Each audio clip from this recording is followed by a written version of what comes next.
bukan kehidupan akademik, satu nilai penting sering diperkatakan iaitu integriti. Apa maksudnya dan mengapa ia menjadi isu besar dalam kalangan pelajar institusi pengajian tinggi? Integriti bukan sekadar jujur di dalam peperiksaan, tetapi mencerminkan sikap, nilai dan rasa tanggungjawab dalam setiap tindakan akademik.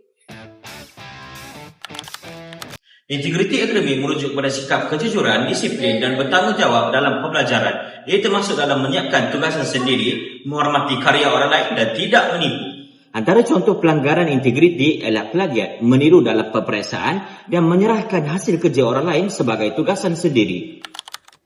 Institusi pengajian tinggi bertanggungjawab melahirkan graduan bukan sahaja semula akademik, malah ianya beretika dan berwibawa. Kajian menunjukkan bahawa sebahagian besar pelajar pernah terasa untuk meniru tugasan, terutamanya apabila berdepan dengan tekanan akademik. Jom tanya salah seorang doktor, apakah kepentingan integriti dan mahasiswa?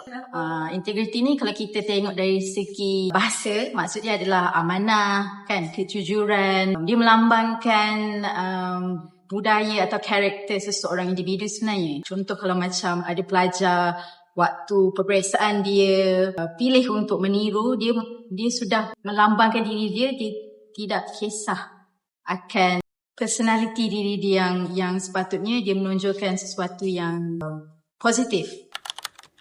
Kemajuan teknologi dan kecerdasan buatan atau AI menjadikan cabaran integriti semakin kompleks. Persoalan utama kini, di mana batas antara bantuan pintar dan perbuatan meniru? Bagi menangani isu ini, banyak IPT mengambil langkah proaktif seperti memperkenalkan modul integriti, khusus etika dan polisi penggunaan teknologi. AI Workshop. Pendekatan pembelajaran kolaboratif juga membantu membina rasa tanggungjawab dan pemikiran kritikal dalam kalangan pelajar. Jom tanya salah seorang pelajar yang berintegriti, apakah pendapat diorang tentang pelajar yang meniru ketika peperiksaan? Saya sangat kecewa sebab saya dah buat yang terbaik. Saya study, saya tidak tidur, saya melakukan apa saja untuk saya study, tapi dia boleh melakukan perbuatan yang macam tu yang Integriti bukanlah nilai sementara untuk lulus peperiksaan. Ia adalah satu asas kepada reputasi, kepercayaan dan masa depan setiap graduan.